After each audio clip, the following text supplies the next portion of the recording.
कृष्ण भगवान ने क्या कहा है? कर्म कर, फल की चिंता मत कर।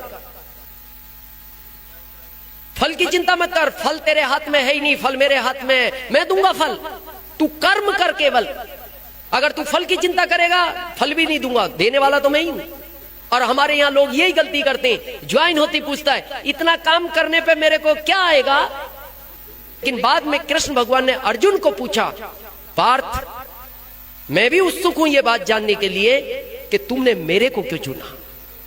तो अर्जुन का जवाब था, प्रभु कर्म तो मैं करूंगा, केवल आपका मार्गदर्शन चाहिए।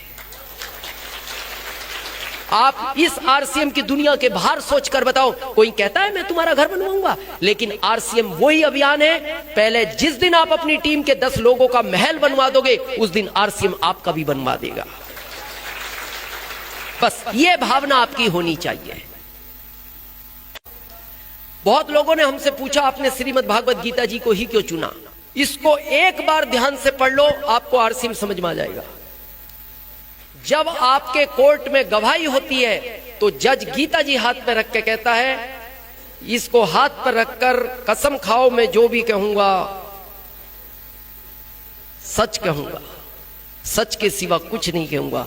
आरसीएम भी क्या कहता है, आपको आगे बढ़ना है तो आप जो भी फील्ड में कहोगे सच कहोगे, सच के सिवा कुछ नहीं कहोगे, कुछ नहीं कहोगे। दूसरा क्या, कुछ नहीं आएगा।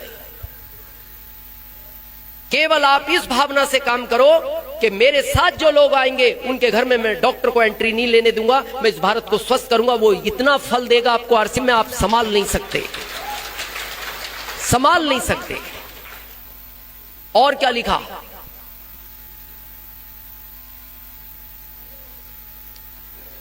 कोई नहीं जमता, टीसी सर को अपना अपलाइन मान लो। हमने माना है 15 अगस्त, और हम आपको ये प्रत्यक्ष उदाहरण देते हैं। हम नहीं आते थे अभी तक गुरुकुल में, हम 15 अगस्त के बाद आए हैं और रियल में हमारा जो जीवन चेंज हुआ है। मतलब आज हमारा परिवार हमसे एक बात बोलता है, आप पहले गुरुकुल में क्यों नहीं आए। इतना चेंज हुआ है हमारे अंदर। गुरुकुल बहुत बड़ी ताकत है हमारे इस अभियान की।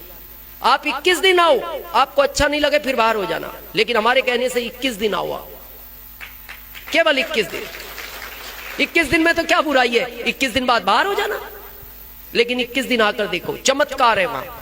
और हम ये ओपन बोलते हैं, उस समय वहां एक ईश्वरीय शक्ति काम करती है और वो हमें इसमें नजर आती है। शायद वही ईश्वरीय शक्ति काम करती होगी जो गुरुकुल से संदेश निकलते हैं। अब आखिरी है तो बहुत सारे, आखिरी सुनते हैं। देखो आरसीएम की नींव क्यों इस पर पड़ी है। सेम हम बोलते हैं, जब एक का हुआ है भगवान से, और आपको भी कहते बिहार सरकार एक का ही बनेगा, तुम बताओ अब, बाकी का तो नहीं बनवाएंगे हम। अब बोलो, आप में हिम्मत नहीं है ये कहने की फिर किसी का भी मत बनाओ तो मेरा भी मत बनाओ। आप तो ये कहोगे रातों रात बना दो, अभी बताना भी नहीं किसी को, कल बताएंगे बन गया। लेकिन वहां भी सुशीला ने कहा वापस जाओ, नहीं बनाना, फिर इनका नहीं बनाते तो मेरा भी नहीं चाहिए। और बाहर जाके विश्वकर्मा जी ने कृष्ण भगवान को पूछा, प्रभु वो तो ये कह रही है सबका बनेगा तो मेरा बनाओ, नहीं तो मेरा भी मत बनाओ। तो कृष्ण भगवान ने विश्वकर्मा जी को कहा, विश्वकर्मा जी ये सीखने का सबक है, इस दुनिया में कोई तो ऐसा है जो दूसरों के लिए अच्छा सोचता है, कोई तो ऐसा है। आप इस आरसीएम की दुनिया के बाहर सोचकर बताओ, कोई कहता है मैं तुम्हारा घर बनवाऊंगा, लेकिन आरसीएम वही अभियान है, पहले जिस दिन आप अपनी टीम के 10 लोगों का महल बनवा दोगे, उस दिन आरसीएम आपका भी बनवा देगा। बस ये भावना आपकी होनी चाहिए।